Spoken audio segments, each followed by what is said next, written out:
అన్న టాక్సిక్ పేరుకి తగ్గట్టే, ఐ మీన్ సినిమా టైటిల్కి తగ్గట్టే టాక్సిక్ సినిమా అన్న. టాక్సిక్ అనేది చాలా చిన్న మాట, భరించలేము. ఘోరాతి ఘోరం సినిమా. అసలు ఏం లేదు సినిమాలో, డొల్లా ఏమైనా ఉందా సినిమాలో? ఏముంది బేసిక్గా ఒక 2 మాటల్లో చెప్పండి అంటే, మన ఎస్జే సూర్య డైలాగ్ ఉంది కదా, వస్తాడు చస్తాడు రిపీట్ అని చెప్పి, అట్లా ఈ సినిమాకు ఒక డైలాగ్ చెప్తాను నేను. వస్తాడు, వేస్తాడు, చంపుతాడు, సిగరెట్ తాగుతాడు, మధ్యలో రిపీట్, అంతే. ఇంతకు మించి ఇంకేం లేదు సినిమాలో. ఒక స్టోరీ లేదు, సినిమా మొత్తం ల్యాగు, స్లో స్క్రీన్ ప్లే. పోనీ ఆ స్లో స్క్రీన్ ప్లే ఉన్నా చూస్తాము, స్టోరీతో పాటు ముందుకెళ్ళి ఏమైనా స్టోరీ ఉంటే మేము చూస్తాము. కానీ ఏం లేదు, క్యారెక్టర్ ఎస్టాబ్లిష్మెంట్ లేదు, ఒక ప్రాపర్ క్యారెక్టరైజేషన్ లేదు. 10 మందిని పెట్టేసుకున్నారు సినిమాలో తప్ప, 5 హీరోయిన్లను పెట్టేసుకున్నారు తప్ప సినిమాలో ఇంకేం లేదు సినిమా. అసలు ఏదో యాక్షన్ ఓరియంటెడ్ సినిమా తీసేసాము, మంచి అడల్టరేటెడ్ రొమాన్స్ ఇచ్చేసాము, జనాలు ఎగబడి చూస్తారు అనుకుంటే no, that is totally wrong. అసలు అది రొమాన్స్ అని కూడా అనను నేను. 4 years తర్వాత కేజీఎఫ్ తర్వాత ఇది రాంగ్ స్టెప్? ఖచ్చితంగా రాంగ్ స్టెప్ అన్న, ఖచ్చితంగా డెఫినెట్లీ రాంగ్ స్టెప్ అని చెప్తా. వాళ్ళ 4 ఏళ్ళ కష్టమేమో కానీ మమ్మల్ని 4 గంటలు టార్చర్ పెట్టారు, మమ్మల్ని 4 గంటలు కష్టపెట్టారు. ఇంకోటి నాకు తెలిసి యష్ కేజీఎఫ్ సినిమా తప్ప నాకు తెలిసి ఇంకో సినిమా చేయలేడు కేజీఎఫ్ ఫ్రాంచైజీలో నుంచి. మీరు సినిమా చూస్తే మీకు అర్థమవుతుంది ఎందుకంటున్నాను. యాక్టింగ్ అలానే ఉంది, బాడీ లాంగ్వేజ్, ఆ ఎక్స్ప్రెషన్, ఆ డైలాగ్ డెలివరీ అండ్ ఆ డబ్బింగ్ అయితే వామ్మో దండంరా దూతాను, డబ్బింగ్ అస్సలు బాగాలేదు. అండ్ ఇంకోటి తెలుగు డబ్బింగ్ ఏందన్నా, అది రామాయణ కాలంలో డబ్బింగ్ పెట్టారు, గ్రాంధిక భాష మాట్లాడుతున్నారు లోపల. సినిమాకి అస్సలు వర్కౌట్ కాలేదు, అసలు ఏ ఆస్పెక్ట్ లో కూడా సినిమా వర్కౌట్. 4 హీరోయిన్లను తీసుకున్నారు, ఎలా ఉంది? 4 హీరోయిన్లను నాకు తెలిసి అదే హీరోయిన్ల మీద క్రేజ్ తో, ఆ రొమాన్స్ ఉంటాయి కదా అని చెప్పి క్రేజ్ తో పెట్టేశారేమో కానీ అక్కడ వాళ్ళని ఎస్టాబ్లిష్ చేద్దాము, వాళ్ళ క్యారెక్టర్ కి ఇంపార్టెన్స్ ఇద్దాము అని మాత్రం ఏం లేదు. పోనీ వాళ్ళతో రొమాన్స్ ఏమైనా ప్రాపర్ గా పండించారా అంటే లేదు, ఏదో వచ్చి రానట్టు ఏసి ఏనట్టు చూపించేసి. పెద్దలకు మాత్రమే సినిమా అని చెప్పాడు బోల్డ్ సీన్ల గురించి. అది నాకు అదే అర్థం కావట్లేదు, ఆయన ఎందుకు చేసి చెప్పాడో, సినిమాలో ఏముందని చేసి చెప్పాడో నాకు అర్థం కావట్లేదు. 4 ఏళ్ళు అంతగానో ఏం కష్టపడ్డారో, యాక్షన్ కొరియోగ్రఫీ కూడా నాకు అంత వర్కౌట్ అయినట్టు కూడా ఏం కనిపించట్లేదు. బికాస్ చిన్నపిల్లలు ఈ మధ్య బాగా డిజైన్ చేస్తున్నారు సినిమాలని, యాక్షన్ కొరియోగ్రాఫర్. పిల్లలు రావద్దు, పెద్దలకు మాత్రమే అని చెప్పాడు. ఆ రేంజ్ లో ఉన్నాయి బోల్డ్ సీన్లు. బోల్డ్ సీన్స్ అయితే గట్టిగానే ఉన్నాయన్న, నేను అదే చెప్తున్నా కదా. బోల్డ్ సీన్స్ అవి బోల్డ్ అని కూడా కాదు, అన్వాంటెడ్ గా చాలా రఫ్ అండ్ బోల్డ్ సీన్స్ పెట్టేశారు. అసలు అన్నెసరీ సినిమాకి. ఏమో బ్రో, ఫైన్ సరే, చిన్నపిల్లల యాక్టింగ్, ఆయన రోల్ కి తగ్గట్టు, ఆయన ఏజ్ కన్నా ఎక్కువ ఆయన మెచ్యూరిటీతో ఆయన యాక్టింగ్ చేశాడు. బట్ అదే చెప్తున్నా, అదే ఎంతకని మనం ఒకళ్ళ యాక్టింగ్ చూసి, ఒకళ్ళ గ్లామర్ని చూసి సినిమా బాగుందని చెప్పగలుగుతాం? No, right. కియారా అద్వానీ సంబంధించి బోల్డ్ సీన్ల మీద కాంట్రవర్సీ నడిచింది, తీసేయాలని చెప్పారు. అదే ఆ రేంజ్ లో ఉన్నాయి. కియారా అద్వానీతో బోల్డ్ సీన్స్, రుక్మిణి వసంత్తో బోల్డ్ సీన్స్, ఉమా కురేషి, తారా సుతారియా, వీళ్ళందరితో అన్న bold scenes. First of all మన సెన్సారే సగం కట్ చేసింది అనుకుంటా నాకు తెలిసి. ఇప్పుడు జనాలు ఎగబడింది కూడా బోల్డ్ సీన్స్ చూడడానికి నాకు తెలిసినంత వరకు. బట్ జనాలకు ఒకవేళ నిజంగానే బోల్డ్ సీన్స్ కావాలి, అడల్టరేటెడ్ రొమాన్స్ కావాలి అనుకుంటే ఇంట్లోనే కూర్చొని VPN ఆన్ చేసుకుంటారు. నా సినిమాకి ఎందుకు వస్తారు? మేము సినిమాకి వచ్చేది మాకు కొంచెం ఎంటర్టైన్మెంట్ కోసం, కొంచెం రిలాక్సేషన్ కోసం, అది తప్ప అన్నీ ఉన్నాయి సినిమాలో. మైండ్ ఫక్ అయిపోయింది, మైండ్ ఫ్రస్ట్రేషన్, పీక్ ఫ్రస్ట్రేషన్. సినిమాకి టికెట్ రేట్ల హైక్ లేకుండా దీనికి టికెట్ రేట్ల హైక్ తో పాటు థియేటర్లు కూడా ఎక్కువ ఆక్యుపెన్సీ ఉంది. అసలు దిల్ రాజు గారిని చూసారా సార్, వీళ్ళ డబుల్ యాక్షన్ అన్నట్టు అనాలి దిల్ రాజు గారిని. ఆయన ఒకసారి మన తెలుగు సినిమా రిలీజ్ అయినప్పుడు ఎందుకు మనం వేరే భాష సినిమా, వేరే ప్రాంతం సినిమా, వేరే స్టేట్ సినిమాని ఎంకరేజ్ చేయాలి, వేరే స్టేట్ సినిమాని ఎందుకు రిలీజ్ చేసుకోవాలి అన్న ఆయన పెద్ద మనిషి ఇప్పుడు ఏం చేశాడు, మన సినిమా ఉంటుండగా మన సినిమాకి స్క్రీన్లు తగ్గించి మరి టికెట్ రేట్లు పెంచి మరి ఆయన సినిమా రిలీజ్ చేసుకున్నాడు టాక్సిక్ అని. రిజల్ట్ పెద్ద బొక్క చెప్తున్నా కదా. 2వ షో నుంచే టికెట్లు తెగవు, ఖాళీ అయిపోతాయి థియేటర్లు. అసలు ఎవరూ సాధించని ఘనత సాధించింది టాక్సిక్. వచ్చే వాళ్ళని కూడా వెనక్కి పంపించేస్తారు టాక్సిక్. ఇరుముడి హ్యాట్స్ ఆఫ్ రవణ గారికి, ది బిగ్గెస్ట్ కంబ్యాక్ ఇది. ఎందుకంటే చూస్తున్నా కదా, జనాలు ఎగబడి వెళ్తున్నారు. ఇప్పుడు లేనిది ఆ వీకెండ్ అనేది అన్ని షోస్ ఫుల్ అయినాయి. అదన్నా సినిమా అంటే, అలా ఉండాలన్నా. మనసారా హ్యాపీగా అనిపించాలి ఒక సినిమా చూసి బయటకు వచ్చిన. ఎలా ఉంది టాక్సిక్? టాక్సిక్ సినిమా మాత్రం హైలైట్ అన్న. సినిమా గురించి చెప్పాలంటే చాలా మంది చాలా రకాలుగా చెప్తున్నారు, నేను మాత్రం గుండెల పైన చేసుకొని చెప్తున్నా. ఒక పవన్ కళ్యాణ్ డెహాడ్ ఫ్యాన్ గా చెప్తున్నా.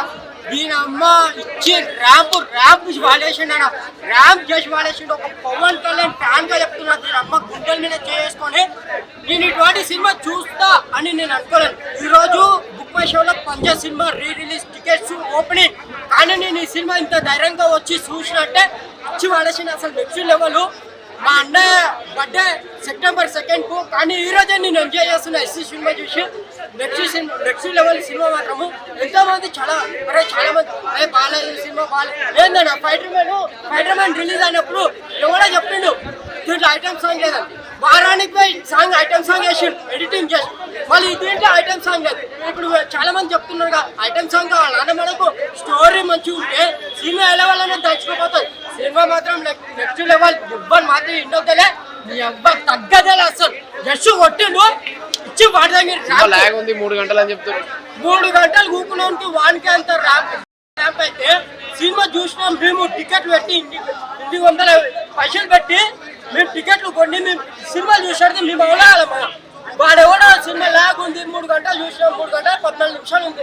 ఏంది ఇది సినిమా బాగాలేకపోతే బాగాలేదని చెప్పి నీకు నచ్చకపోతే. నాకు మాత్రం హైలైట్ సినిమా మాత్రం ర్యాప్ ఆడించాడు. అసలు తండ్రి కొడుకునే క్యారెక్టర్ ఆయన నెక్స్ట్ లెవెల్. అసలు అడవిలో ఫైటింగ్ ఉంటుంది సేమ్ నాలాగుంటాడు అన్న యశ్.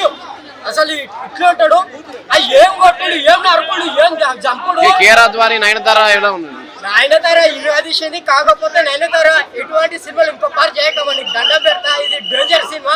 ఇటువంటి సినిమాల్లో ఒప్పుకోకుండా నీకు దండం పెడతా. అసలు దిల్ రాజు మీరు ఎట్లా పెట్టారు అసలు ఇటువంటి సినిమాలో హీరోలని? నెక్స్ట్ లెవెల్ హీరోలు 5 మంది హీరోలతో యశ్ ఎంజాయ్ చేస్తాడు. బోల్డ్ సీన్లు ఎక్కువ ఉన్నాయి ఇందులో. యశ్ పెద్దలకే అని చెప్పాడు సినిమా. అదేం లేదు అన్న, మొత్తం కొత్త ఉంది. స్టోరీ మొత్తం కొత్త ఉంది. బోల్డ్ ఏం లేదు. స్టోరీ మాత్రం నెక్స్ట్ లెవెల్. ఎవరికి చెప్తున్నా కదా, ఒకటే డైలాగ్ నేను చెప్పేది తగ్గేదే లేదు. పుష్ప రికార్డు కూడా కొట్టేస్తారు. ఇప్పుడే టాక్సిక్ మూవీ చూడడం జరిగింది. సినిమా అయితే అలా టోటల్ గా డిసప్పాయింటెడ్ అన్న. దేనివల్ల అంటే గీతా మోహన్ దాస్ గారికి అంత పెద్ద ప్రాజెక్ట్ అనేది డీల్ చేయడం రాలేదు. టోటల్ గా మిస్ ఫైర్ అనమాట. ఏదో కొత్త రైడర్ చేతిలో పెట్టి అలా ఉంటుంది అలాగ అనిపించింది. నిజంగా కన్నడలో చాలా రోడ్లు కూడా చేస్తారనమాట. ప్రొడక్షన్ వాల్యూస్ అయితే సూపర్ ఉన్న సినిమాలు. ఎందుకంటే హాలీవుడ్ రేంజ్ అనిపించిన విఎఫ్ఎక్స్ కానీ లేదంటే వెనకాలకి బ్యాకప్ కానీ సెట్స్ కానీ అన్నీ కూడా చాలా బాగా అనిపించినాయి. నా వరకు ఏమనిపించిందంటే సినిమా చూసినప్పుడు ఎక్కడ కూడా ఇంట్రెస్ట్ అనిపించలేదు. ముఖ్యంగా సెకండ్ హాఫ్లో అయితే మాత్రం లాస్ట్ హాఫ్ అన్ అవర్ ఎప్పుడు వెళ్ళిపోతుందా అనిపించింది నాకు. ఆడు పిచ్చోడు అవడం మామూలు పిచ్చోడు చేసాడు. ఫైట్స్ అయితే 2-3 ఫైట్స్ అయితే బాగున్నాయి. ఫస్ట్ హాఫ్ లో ఉంటాయి అవి కూడా. సినిమాలో కంటెంట్ కానీ స్క్రీన్ ప్లే కానీ ఏమీ లేదు. సినిమాలో ఏదో సీట్ లో కూర్చున్నా తెర మీద పడుతుంది. ఏంట్రా ఈ బాగా అనిపిస్తుంది. యాక్షన్ సీక్వెన్స్ ఏది కూడా పెద్ద కంటిన్యూషన్ అనేది లేదు. ఎడ్యుకేషన్ అనేది సరిగ్గా లేదు. అంటే సీన్ కి కంటిన్యూషన్ అనేది అసలు ఉండదు. ఏదో 5 రీల్ పెట్టడం గొప్పే కానీ ఎవరిని సరిగ్గా వాడుకోలేదు. కేర్ అద్వానీ గారు 9th గారు కేరళ కొంచెం ఎక్కువ ఉంటుందేమో సినిమాలో. మిగతా వాళ్ళందరినీ కూడా ఏదో వచ్చి వెళ్ళిపోతారు అనమాట. యశ్ యాక్టింగ్ అయితే సూపర్ అనిపించింది. యశ్ యాక్టింగ్ క్యాక్లా అనిపించింది. బీజమ్మ కూడా బాగుంది. ఆ రెండే బాగుంది సినిమాలో. ముఖ్యంగా ఇందులో నాశనం అయింది ఎవరంటే ప్రొడ్యూసర్. 4 years తర్వాత wrong step. Totally wrong step కాదు. అక్కడ మతి లేనుడు చేస్తారు. సో అలాంటి స్టెప్ ఇది అసలు బాగాలేదు. టోటల్ ఎవరు చూసిన ఫ్లాప్ అని. పెద్దలకు మాత్రమే అని చెప్పాడు. ఏమీ లేదు పెద్దలకు ఒక్క ఏమీ లేదు. అసలు పెద్దోడు కాదు కదా. అసలు సినిమా ప్రేక్షకుడు అని కూడా ఎవడో కూడా చూడని విధంగా సినిమా అనిపించింది నాకైతే. చీ బొమ్మకలో చెప్పాలంటే నయనతార గాది కేర్ అద్వానీ గాది ఇద్దరు క్యారెక్టర్లు కొంచెం అంటే ఎక్కువసేపు ఉంటాయి. మిగతా క్యారెక్టర్లు కూడా ఏదో వాళ్ళ హీరోయిన్ లో నేను హీరోయిన్ వాళ్ళు ఏదో లేదు. అంత కాంట్రవర్సీ అయితే లేదు. ఓపెన్ గా చెప్తున్నాను. రొమాన్స్ పరంగా జరిగిందన్న ఫీల్ అయితే తెప్పిస్తారు కానీ అంతగా మనకు చూపించింది ఏం లేదు అలా. కాకపోతే ఏంటంటే సినిమా కూడా అంత ఇంట్రెస్ట్ గా లేదు. ఎవరో పట్టించుకోరు. ఎవరో ఆ పక్కన దానికే పోతారు. వారం అయితే మళ్ళీ రేపే పెంచేస్తారు. ఇవాళ కూడా కాదు రేపే పెంచేస్తారు. ఇరుముడికి ఖచ్చితంగా వీకెండ్ కి ఇంకొక ఎదలేదనో 50-100 ఏళ్ళు మళ్ళీ యాడ్ అయిపోతారు. ఇరుముడికి చాలా మంది ఫీల్ అయ్యారు, బాధపడ్డారు. కానీ ఇక్కడ చాలా హ్యాపీగా ఫీల్ అవుతారు. ఇరుముడికి ఖచ్చితంగా ఈ సినిమా తీసి ఆ సినిమా వేసేస్తారు. రేపేళ్ళండి ఇప్పుడే టాక్సిక్ సినిమా చూసిన. The original, the bold, the ambitious అని చెప్పుకోవచ్చు. అసలుకి ఫైర్ అయితే పుట్టించిండు అన్న సినిమాలో. ఒకప్పుడు అయితే నిజంగా చెప్తున్నా ఇగో ఈయన మొగజాతి ఆనిముత్యం జానీ సిన్స్ అనిపించుకుండు. కానీ ఇప్పటి నుంచి యశ్ అని అసలుకి మొగధీర సినిమాలో రామ్ చరణ్ ఒక్కొక్కరిని కాదు షేర్ ఖాన్ 100 మందిని ఒకేసారి రామన్నట్టు 5 హీరోయిన్లు కాదు 100 మంది హీరోయిన్లు వచ్చినా సరే పిల్లల్ని కానీ ఇచ్చే బాధ్యత మా యశ్ అని చెప్పిండు. అసలుకి అసలు ఏంటన్న డైలాగులు హీరో కొడతామంటే చెప్పు గట్టిగా మంచాలే హీరో కొడతామని చెప్పేసి అన్నాడు. నాకు తెలిసి అరుంధతి సినిమాలో పస్తుపతి అయినా సరే అరుంధతిని వదిలేసాడు. కానీ ఈయన మాత్రము ఒక్క హీరోని వదలలేదు. ఒక్కొక్క హీరోనితో ముగ్గురు పిల్లలంట. నాకు తెలిసి ఒక సామ్రాజ్యమే క్రియేట్ చేస్తుండు. 100 KGF కలిపితే ఒక టాక్సిక్ మూవీ అని చెప్పుకోవచ్చు.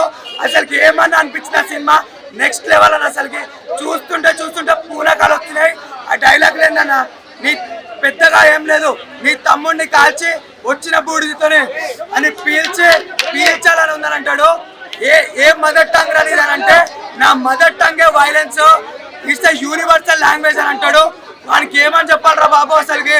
వాళ్ళ నాన్ననేమో బస్సులో టికెట్లు కొడతాడు, ఈయననేమో ఇండస్ట్రీ ఇట్లు పాన్ ఇండియా ఇట్లు కొడుతున్నాడు. అసలుకి మామూలుగా అయితే లేదు సినిమా. అసలుకి జంజీ పోరగాళ్ళరే ఏమంటారు, ఈ సినిమా టికెట్ ఎట్లా బుక్ చేసుకుంటారో ఓయో రూమ్ లో కూడా టికెట్ అట్లనే బుక్ చేసుకోవాలని చెప్తున్నాను నేను.